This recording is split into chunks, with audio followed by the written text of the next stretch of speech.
आदाब। मैं फारूक खान, संपादक इकरा पत्रिका। धार न्यूज इकरा पत्रिका के इस चैनल में आपका स्वागत है, आपका इस्तकबाल है। सबसे पहले मेरी आपसे गुजारिश कि आप इस चैनल को लाइक करें, शेयर करें और सब्सक्राइब करें। साथ ही बेल आइकन का बटन दबाएं ताकि हमारी नई वीडियो हैं वो जल्द से जल्द आपके पास पहुंच सकें। अब आज के इस एपिसोड में हम फिर से यूपी विधानसभा चुनाव के विश्लेषण की चर्चा करेंगे। पिछले एपिसोड में हमने बताया था कि यूपी के अंदर जो समाजवादी पार्टी का जो गठबंधन है वो चुनाव हारा नहीं है, उसे चुनाव हरवाया गया है। और समाजवादी गठबंधन के बारे में जो धरातल की सच्चाई है और राजनीतिक विश्लेषक जो शुरू से बता रहे थे और जो बड़ी बड़ी सभाएं सपा की हुई और जो वोटर का उत्साह था उसको देख करके तमाम तर जो धरातल की सच्चाई है वो समाजवादी पार्टी के गठबंधन के पक्ष में थी। राजनीतिक विश्लेषक 250 प्लस सीटें समाजवादी गठबंधन को दे रहे थे, लेकिन 10 मार्च की मतगणना के दिन समाजवादी पार्टी सत्ता से दूर रह गई, यानी वो हार गई। और भारतीय जनता पार्टी जिसकी जीत की संभावना नहीं लग रही थी वो गठबंधन जीत गया 273 सीटें लेकर के। सपा गठबंधन को 125 सीटें मिली। हमने पिछले एपिसोड में बताया था कि ये हार के क्या कारण रहे। असल में समाजवादी पार्टी का जो गठबंधन था जिसमें आरएलडी और ओम प्रकाश राजभर की पार्टी जो शामिल थी और कुछ अन्य छोटी पार्टियां शामिल थी, उनको एक योजना से हराया गया था। और हमने उसमें कारण भी बताए थे कि वो कैसे हराया गया था, उसमें कैसे कैसे क्या क्या जो पार्ट उसमें शामिल थे, कौन कौन सी पार्टियां उसमें शामिल थी, कौन कौन से नेता शामिल थे इसको हरवाने के लिए सपा गठबंधन को। उसके अंदर बहुजन समाज पार्टी की नेता मायावती, कांग्रेस लीडर प्रियंका गांधी और आपको जो सामने जो असदुद्दीन ओवैसी एमआईएम की लीडर हैं वो, और एक और नाम जो खुद मैंने पिछले एपिसोड में बताया था कि वो गले नहीं उतरेगा नाम, कि आम आदमी पार्टी के लीडर अरविंद केजरीवाल ने भी कहीं न कहीं सपा गठबंधन को हरवाने का प्रयास किया, उसमें वो भी सफल हुए। साथ में चुनाव आयोग का जो ढुलमुल रवैया था वो भी एक तरह का सहायक बना। और पिछले एपिसोड में हमने बताया था कि इस पे कई एपिसोड बनाएंगे और उसके अंदर अलग अलग जो ये जो पार्ट जिन लोगों ने अदा किए हैं, जिन लोगों ने सपा गठबंधन को कैसे कैसे हराने का प्रयास किया है, उनके बारे में अलग अलग एपिसोड तैयार करेंगे। आज के इस एपिसोड में खास तौर से बहुजन समाज पार्टी यानी मायावती की जो पार्टी है, मायावती की पार्टी की क्या कारस्तानी रही, उन्होंने क्या ऐसा खेल खेला, और आज का जो हमने टॉपिक तय किया है कि मायावती ने क्यों और कैसे खेल खेला सपा गठबंधन को हराने का। सबसे पहली चीज तो ये है कि मायावती हैं और अखिलेश यादव का 2019 के लोकसभा चुनाव में गठबंधन हुआ था, और वो गठबंधन है उसके पर्दे के पीछे की सच्चाई ये थी कि ये गठबंधन अगर यूपी की 80 लोकसभा में ज़्यादातर सीटें जीतता है तो और प्रधानमंत्री बनने की कोई बात आती है, यानी भाजपा को पूर्ण बहुमत नहीं मिलता है और दूसरी पार्टियों से कोई प्रधानमंत्री बनता है, तो उसमें अखिलेश यादव और बसपा गठबंधन की तरफ से मायावती को आगे किया जाएगा, यानी मायावती को प्रधानमंत्री बनाया जाएगा। ऐसा पर्दे के पीछे की चर्चा अखिलेश यादव और मायावती के बीच हुई बताई है। लेकिन क्योंकि चुनाव के बाद 2019 की जो मतगणना हुई उसमें ये हार गए और बीजेपी को पूर्ण बहुमत मिल गया। उसके बाद में बहुजन समाज पार्टी ने वो गठबंधन को तोड़ दिया। गठबंधन तोड़ने की वजह भी सबसे बड़ी ये थी कि प्रधानमंत्री बनाने का प्रयास किया जाएगा मायावती के लिए और यूपी है वो अखिलेश यादव के लिए छोड़ दिया जाएगा। लेकिन जब बीजेपी को पूर्ण बहुमत मिल गया और मायावती का दूर दूर तक प्रधानमंत्री बनने का कोई ख्वाब पूरा नहीं हो रहा था, तो उन्होंने गठबंधन को तोड़ दिया, यानी फिर से यूपी के अंदर मुख्यमंत्री बनने के प्रयास के लिए। अब जो मुख्यमंत्री बनने का प्रयास शुरू हुआ तो सबके सामने है कि मायावती हैं वो चुनाव के ऐन वक्त पे एक्टिव हुई, यानी चुनाव में से पहले एक्टिव नहीं थी। पर्दे के पीछे की जो गणित बताई जा रही है, राजनीतिक विश्लेषकों का मानना है कि मायावती ने एक ऐसा खेल रचा था और जो मतगणना के बाद उन्होंने जो बात कही, अपना बयान दिया, उसमें भी वो उनका दर्द झलका, यानी एक ऐसा उन्होंने पूरी चक्रव्यूह बनाया कि बसपा की सीटें हैं वो सम्मानजनक 50-60 सीटें बसपा की मिल जाएं और भारतीय जनता पार्टी है वो बहुमत से काफ़ी दूर रहे। और फिर या तो भारतीय जनता पार्टी के सहयोग से मैं खुद सरकार बना लूं, जैसा कि पूर्व में 3 बार मायावती भारतीय जनता पार्टी के समर्थन से मुख्यमंत्री रह चुकी हैं।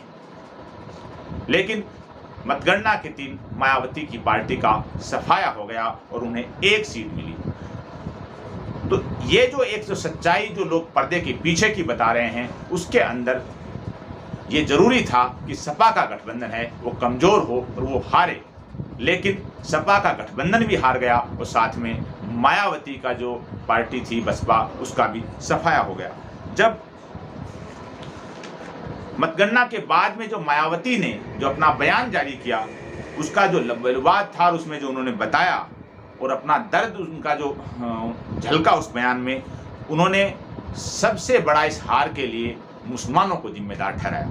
उन्होंने अपने बयान में कहा कि मुसलमानों ने सपा पर भरोसा किया, ये भरोसा करके मुसलमानों ने बहुत बड़ी गलती की।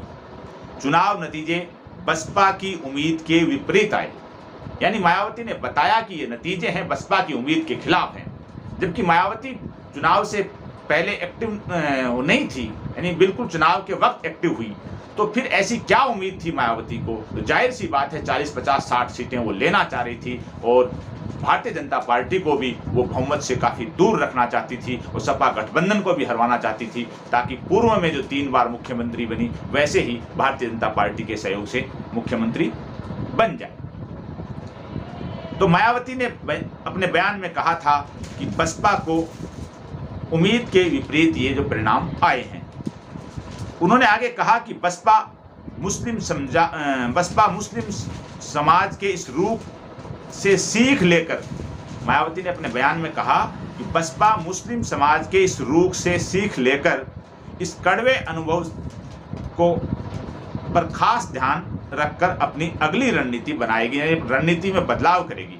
यानी जो मुसलमानों ने बसपा को वोट नहीं दिया, इसके बारे में उन्होंने कहा कि बसपा है वो अपनी रणनीति में बदलाव करेगी मुसलमानों के इस रूख से और जो वोट नहीं दिया उस अनुभव से। तो जाहिर सी बात है वो जो रूख क्या होगा वो तो बाद की बात, आने वाले चुनावों में वो सामने आएगा, लेकिन उनका दर्द इस बयान में साफ झलक रहा था कि उनको जो परिणाम जो उन्होंने उम्मीद की थी वैसे परिणाम उनको नहीं मिले।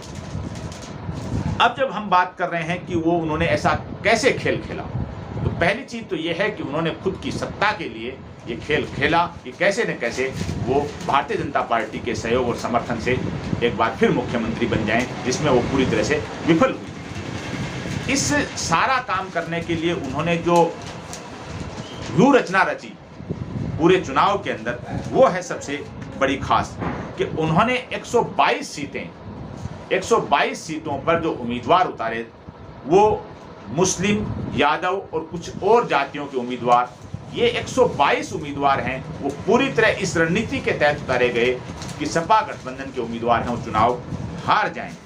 और आपको जानकर के ये बड़ा अजीब लगेगा कि बसपा को जो वोट मिला उस वोट की वजह से इन 122 सीटों पर भारतीय जनता पार्टी 68 सीटों पर चुनाव जीती।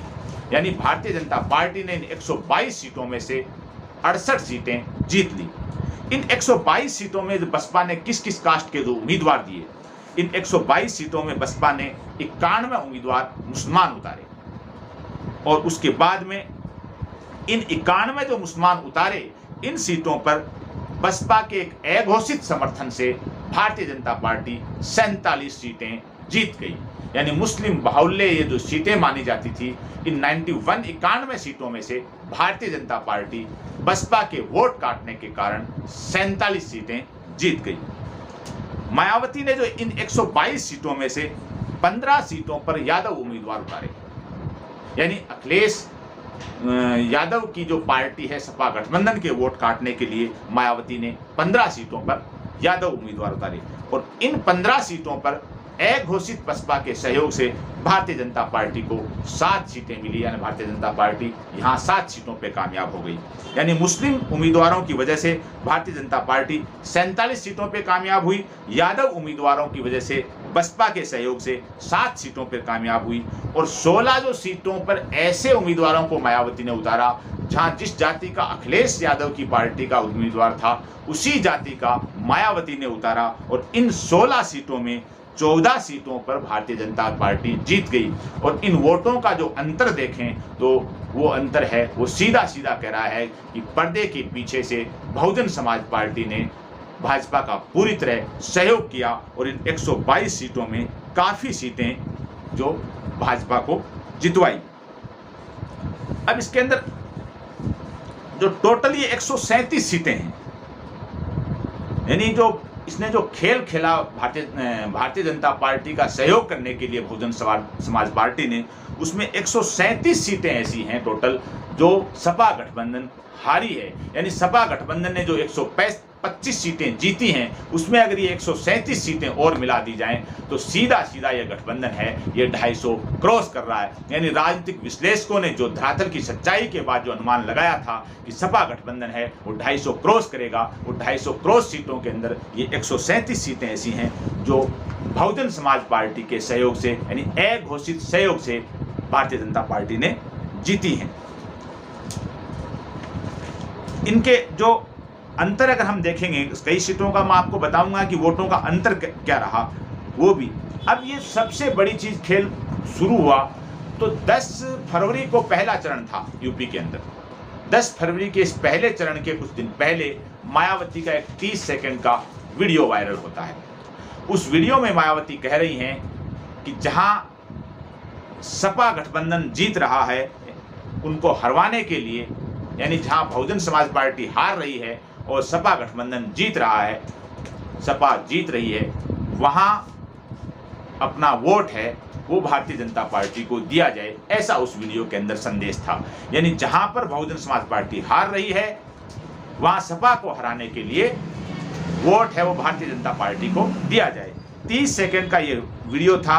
उसकी जो फैक्ट चेक किया गया तब मीडिया संस्थान ने तो इसको गलत और पुराना बताया गया।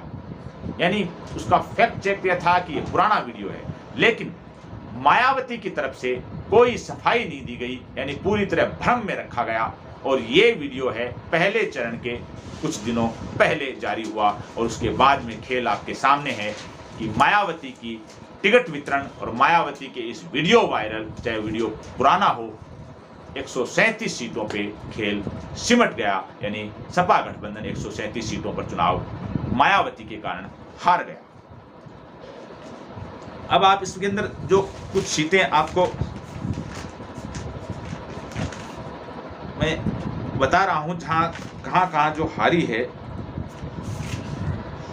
तो आपके जो सीटें 137 बहुजन समाज पार्टी की वजह से जो गठबंधन चुनाव हारा है उनमें आप देखिए कि एक सीट है, काफ़ी सीटें मैं एक अलग एपिसोड में भी इन सीटों का जिक्र करूंगा क्योंकि ये एपिसोड बड़ा हो जाएगा।